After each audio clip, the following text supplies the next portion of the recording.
Հարգելի հայրենակիցներ, երեկ Հայաստանի քաղաքացիների շահը վաճառքի դրվեց Ամազոնում։ Մենք ունեցանք պատմական այցելություն Ամերիկայի Միացյալ Նահանգների փոխնախագահի կողմից, ով հայտարարությունով հանդես եկավ։ Հայտարարության մեջ նա ներկայացնում էր իր երկրի շահը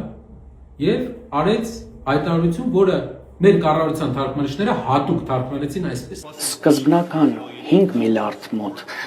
գումարի մասին ենք խոսում ներդրումների հետագայում, երկրորդ փուլում եւս 4 միլիարդ, սա ստեղ փոխշահավետ իրավիճակ է եւ Հայաստանի համար եւ իմ երկրի համար էներգետիկ անվտանգության։ Իսկ ինչ էր իրականում ասել Ամերիկայի Միացյալ Նահանգների փոխնախագահ J.D. Vance-ը։ Մենք կներկայացնենք ձեզ բնօրինակը։ That means up to $5 billion in initial U.S. exports, plus an additional $4 billion in long-term support through fuel and maintenance contracts. Երբ որ մենք համեմատում ենք բնօրինակը եւ կառավարության թարգմանչի ասածը, մենք հասկանում ենք, թե ինչ մեծ սուտ են ցանկանում մեզ վաճառել արգել հայրենակիցներ։ Այս կառավարությունը ցանկանում է մեզ ասել,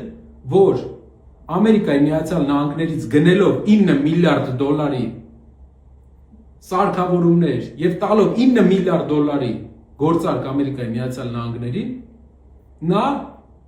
ներկայացրել դա որպես ներդրում։ Բայց նա մոռացել է ասել հատուկ սխալ է թարգմանել, որպեսզի մենք չհասկանանք, որ դա պետական պարտքով ատոմային մոդուլար կայանի մասին է, որի համար վճարելու է ներդրում է անելու ոչ թե Ամերիկայի Միացյալ Նահանգների գործարարը, այլ ես, դուք եւ բոլորս Հայաստանի քաղաքացիները։ Դա պետական պարտքի 9 միլիարդ դոլար ավելացում է։ Դա ատոմային էներգետիկ սակագնի կրկնապատկում է։